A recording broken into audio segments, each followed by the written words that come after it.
Today we're continuing our stories of faith from Good Shepherd Episcopal Church, and we're happy today to have Fred Downs with us. Thank you, Carolyn. I volunteered to tell my story, our story. It's a story of despair, shame, rejection, redemption, faith tested, abandoned, and restored. It's a very painful story. It's private, was private, and into a very painful time in our life. It's really the story of God's mighty work in and through our family, mainly our son Adam. I asked Adam if I had permission to tell this story and if there were any aspects of it he would prefer that I not share. And he said, I'm an open book. If my story doesn't help someone, then it's just about me, so what's the point? As a bit of background, my wife and I had an intact nuclear family, large extended family. When I say large extended family, I had 51 first cousins. We grew up attending church, somewhat conservative, somewhat fundamentalist, 2 or 3 times a week. And we created a Christian home for our family. And we were blessed to have the opportunity to go to college and to graduate school. And my wife and I had successful careers. Our children were healthy, adjusted, and they attended private school. Our life was great until it wasn't. At middle school, it sort of began. Adam began acting out. He believed that he was stupid because he could not read. He had lots of self-esteem issues, and he was tested and diagnosed and had a special intervention disability program. And he improved, so we thought crisis avoided, and we were back to a normal life. High school, he was a good athlete, but he struggled academically. And then the warning signs began to appear. Different friends, loss of interest in sports, mood swings, worsening grades. I believe denial is second only to love as the strongest emotion a person can have. You know, in hindsight, Adam exhibited all the signs of substance abuse. We chose not to believe it. Not this God-fearing, faith-based, community-based family. There's no way. We just chose not to believe it. His high school years were pretty awful. We saw counselors and therapists, and not much improvement. I really never thought he would finish high school, but he did, and he was accepted at Ole Miss. We were still in what we call our fantasy family. Now, a fantasy family is that family idea that you have of what you think your family's supposed to be like. Has nothing to do with the reality of what your family actually is. So we had this fantasy family. He was 18. He had finished high school. So what do? You go to college. That's the next step. So here is a kid who barely graduated, was in and out of trouble, and we sent him to the top party school in the country. What could possibly go wrong? What could possibly go wrong? Everything. And it did. It was a disaster. I often say we should have burned the money. We would have at least gotten some heat out of it. Anyway, so he came home and he continued to rapidly spiral downward. And later he was arrested for possession and resisting arrest. And like most good husbands at a time of crisis, I was out of town. So my wife went to jail. Now, my whole concept early on of God presenting himself was sort of rooted in very fundamental, biblical terms, like God showed up as a burning bush, or God shows up with tablets of stone. Over time, I've come to realize in what we call them, they're God winks, where God just kind of shows up and does a little something and out of the ordinary. And you really, at the time, just think, well, it's a coincidence. Well, there really aren't any coincidences. There are what we call God winks. Well, my wife went to the jail that night and they let her in. Well, if you've had much experience, if probably you haven't, in dealing with jails, they're pretty regimented and they're very rules based. And, if you're not there at visiting hours, you don't get in. She got in, and they took her back to the cell where Adam was. And she told him something I think profound. She said, "I will love you forever, but I will not love you to death. You can stay here or you can go to treatment. That is your choice." He said, "I'll go to treatment." And they let him out that night with her as they went to treatment. So, got to the treatment facility, got him through intake, got him checked in, got him into the detox facility. And as Myra was leaving, she was going to the car late into the night, and she said, "This man just appeared. And he looked at her and he said, 'He's going to be okay.' And she turned around and he was gone." She says, "I will always believe that I was visited by a comforting angel that night." So Adam stayed, after detox, he stayed in a treatment facility for 28 days, and then he was discharged, and we put him into a treatment program, a residential treatment program in Atlanta, and he was there for 10 months. Intense group therapy, intensive family therapy. We went over every other weekend, the whole family, and we had family therapy. And we became educated moderately in the disease of addiction, and we sort of desperately believed our boy was fixed at that point in time. And so we were all happy he was discharged, and he went to a halfway house, and he was working, and then he relapsed. And that's to be expected. You just hope that it doesn't happen. And when you relapse, you don't just start from where you were. It's like you're on the Autobahn. You go much faster, much deeper. And that's what happened with him. And he became, he probably had about a $2,000 a week habit by that time. And he was later sold drugs to an undercover officer and was arrested for distribution. Went to court. The DA and the attorney had worked out a deal where he would not go to jail but have probation and service. The judge would not approve that, and he sentenced him to 10 years. So, you send your kid to camp and you send them to school. You never think you're going to send them to prison. We found out about all of this 2 days before he left to go to prison. He had navigated all of this by himself.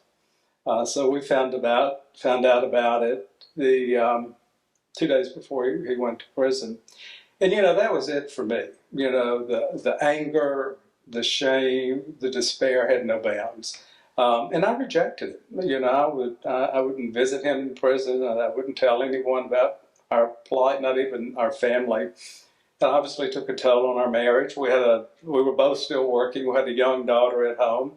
I was very angry at Adam. I was very angry at God and the system, and generally pretty much angry about everything.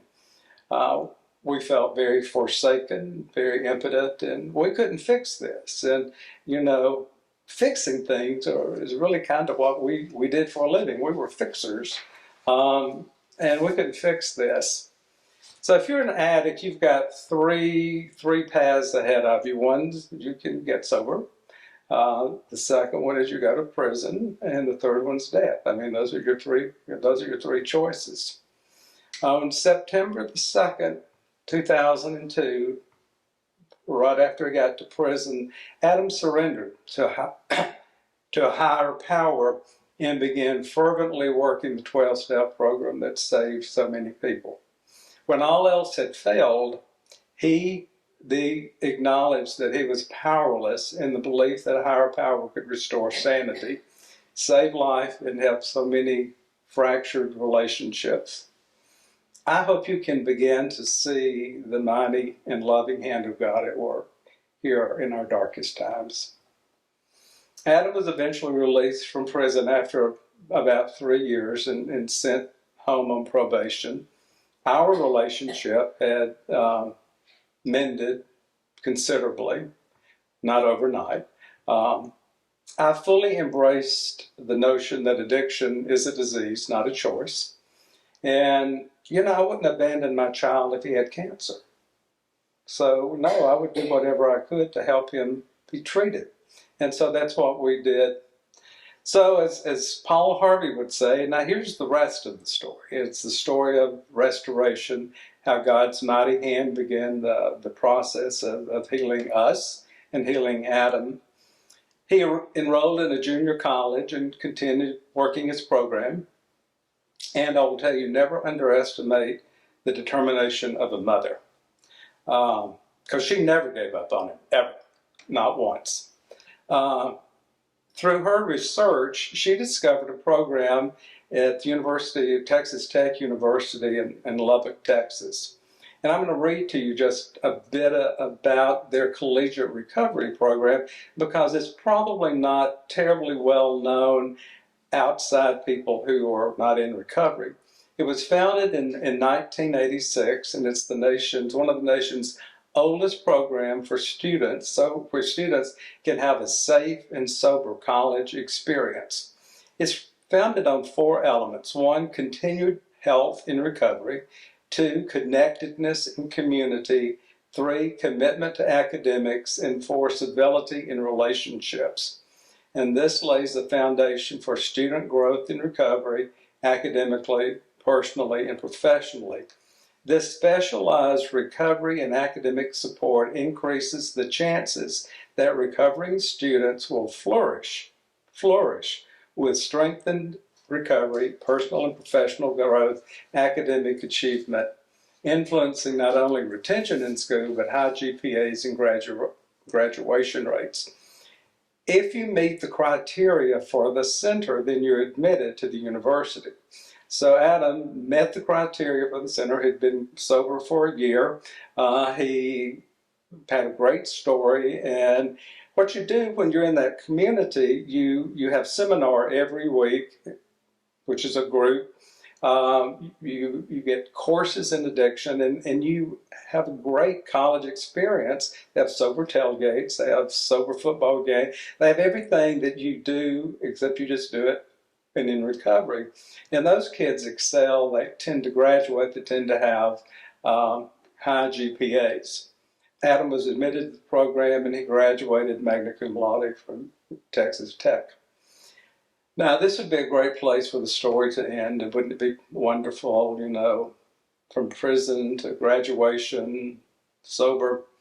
But he was accepted to graduate school. And then while he was in graduate school, he worked very closely with the director of the collegiate recovery community to secure grant funding nationally so that the program could be replicated throughout the country. So this is important for you to hear because this is a foreshadowing of events to come.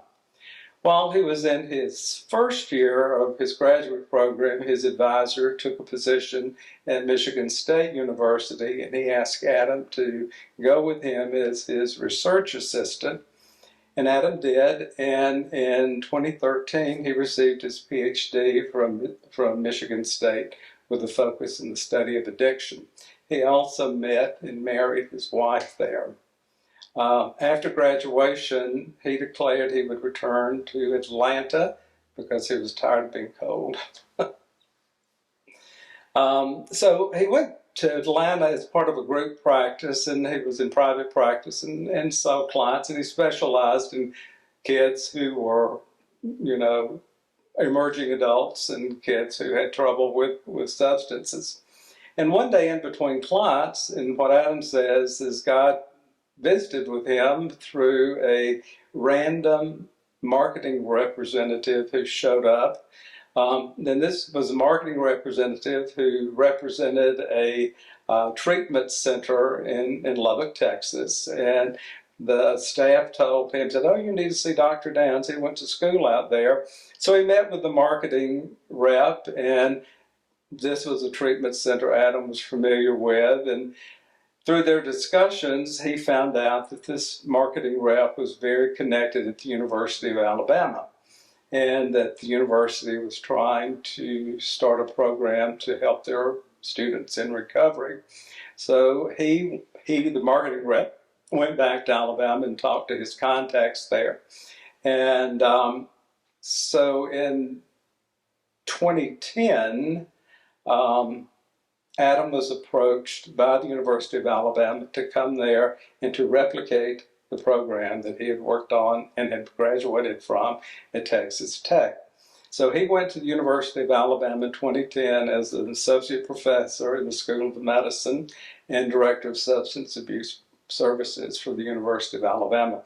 As a joint faculty there, he taught second, third year residents, and he taught them about addiction, how to manage addiction, because physicians often have no idea how to deal with addiction, and they often contribute to the problem. He was in that position for about 4 years, and he later founded his own company, and today he works with fraternities throughout the country, helping thousands of collegiate men by promoting, providing, and supporting mental wellness within the grief system. So our story of despair and shame and rejection really has a miraculous and very happy ending. On September 2nd, Adam celebrated 21 years of sobriety. He often says, "I didn't choose this profession, it chose me," but I think we all know who was behind it.